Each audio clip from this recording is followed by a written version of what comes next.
우리 신앙의 열매는 내 믿음과 신앙이 주변 사람들에게 갈수록 선한 영향력으로 넓혀져 가는 것입니다. 이게 예수를 믿는 것입니다.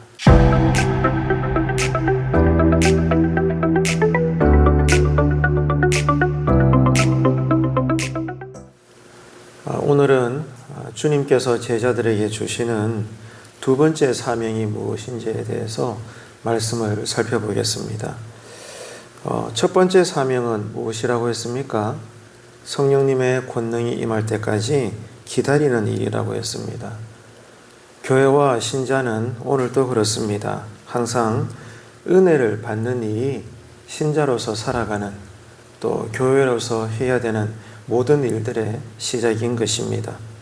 그 권능으로 주님의 사명을 우리는 감당을 하는 것이죠.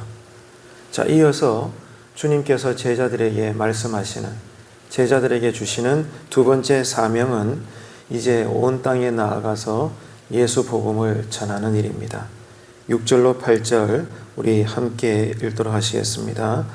그들이 모였을 때에 예수께 여쭈어 이르되 주께서 이스라엘 나라를 회복하심이 이때니까 하니, 이르시되 때와 시기는 아버지께서 자기의 권한에 두셨으니 너희가 알 바 아니요 오직 성령이 너희에게 임하시면 너희가 권능을 받고 예루살렘과 온 유대와 사마리아와 땅끝까지 이르러 내 증인이 되리라 하시니라.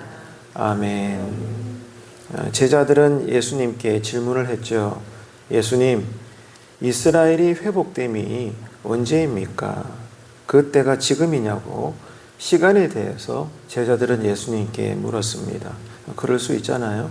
그런데 여기에 대해서 예수님은 중요한 신앙의 개념이랄까요? 진리의 사실을 가르쳐 주십니다. 시간은 절대적으로 하나님께 속한 것이라는 거죠. 때는 하나님의 권한입니다. 내가 원한다고 해서 내일 될 일을 오늘 이루어지게 되는 것도 아니고, 또 오늘 될 일이 내일 되거나 한 달 뒤에 되거나 그런 것이 아니라는 겁니다. 시간은 우리에게 속한 것이 아닙니다. 하나님의 절대 주권에 속한 것이죠. 그래서 예수님은 제자들에게 말씀하시기를, 때는 그러니까 이스라엘이 회복되는 그 때는 제자들이 알아야 될 사항이 아니라고 분명하게 단호하게 말씀을 하십니다. 하지만 제자들이 감당해야 될 부분에 대해서는 예수님께서 말씀을 하시는데요. 그것은 공간에 대한 감당입니다. 공간을 감당하라는 거죠. 이게 무슨 의미일까요? 때는 하나님의 소관이라서 우리가 알 수 없는 것인데, 우리가 감당해야 될 것은 때가 아니라, 시간이 아니라 공간이라는 겁니다. 여기서 공간이라는 것은 하나님 나라의 범위를, 그 지경을 넓혀 나가는 일에 우리가 사명을 감당해야 된다, 그 뜻이죠. 그렇기 때문에 하나님 나라의 복음이라는 것은 유대인인가 이방인인가 이런 민족적인 차원, 인종적인 장벽과도 같은 문화적이거나 지리적인 장벽을 뛰어넘어서 그 범위를 오늘 또 우리가 넓혀 나가는 일에 우리가 사명을 감당해야 된다. 어떻게?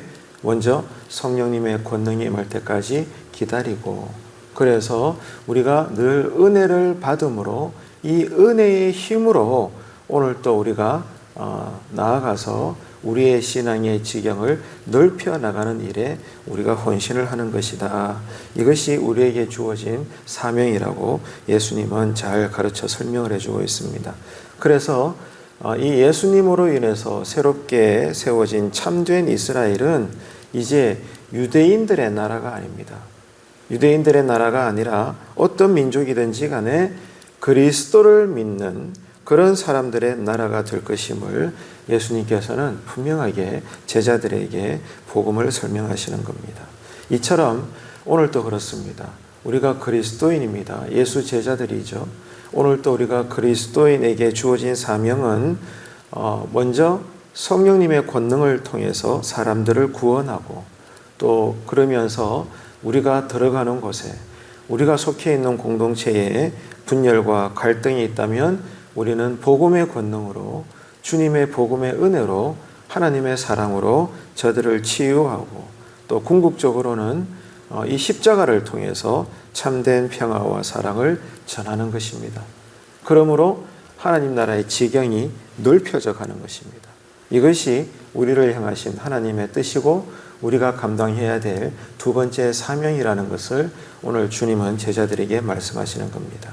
이처럼 두 번째 우리가 감당해야 될 이 말씀 앞에서 지금 내 신앙은 내가 믿는 바 그 삶의 지경이 넓혀져 가고 있는 것인가 우리는 생각을 해봐야 됩니다. 내가 예수는 믿지만 평생 내 안에 갇혀 있는 신앙, 나만의 거룩함, 나만의 신앙이라면 오늘 말씀은 우리에게 질문하는 것입니다. 과연 그래서는 안 된다는 것이죠. 하나님은 어떤 분이십니까? 하나님 나라라고 하는 포도원의 주인이십니다. 그래서 주인 되신 하나님은 일찍이 종들을 세우셨고 제자들을 세우셨고 또 지금 오늘로 이야기하자면 동서사방에 많은 그리스도인들을 세우셨습니다. 그래서 포도원의 주인이시기 때문에 하나님은 우리를 통해서 뭘 원하십니까? 추수 열매를 받기를 원하시는 거예요. 추수를 보기를 원하시는 겁니다. 우리 신앙의 열매는 내 믿음과 신앙이 주변 사람들에게 갈수록 선한 영향력으로 넓혀져 가는 것입니다. 이게 예수를 믿는 것입니다. 내가 예수를 믿음으로 평생을 살 때 어제보다는 오늘, 오늘보다는 내일, 올해보다는 내년이 나를 통해서 주변 사람들에게 예수가 더 많이 소개되어지고 복음이 더 많이 증거되어지고 나를 통해서 내가 들어가는 곳곳마다 갈등과 또 이 아픔이 치유가 일어나고요. 또 예수 믿는 자들이 늘어나고요. 그래서 성경의 예언대로 나의 섬김과 복음 전함을 통해서 나의 행함을 통해 누군가는 나중된 자가 먼저 되는 놀라운 이런 일꾼된 역사가 나타나는 그 나라의 삶이 넓혀져 간다는 것입니다. 이것이 오늘 말씀을 통해서 우리가 깨닫게 되는 부분인 것이죠.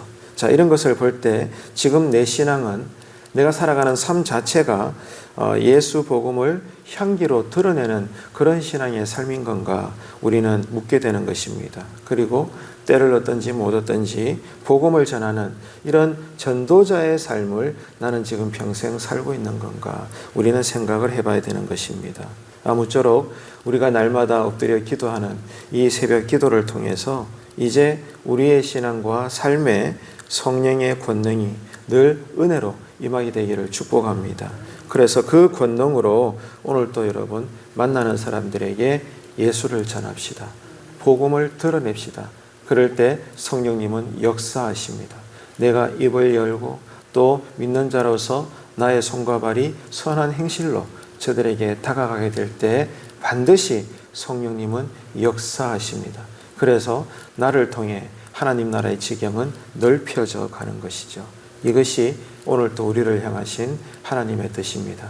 그 나라의 권능과 은혜가 또 지경의 넓혀짐이 오늘 또 우리와 함께 하시기를 주님의 이름으로 축원합니다.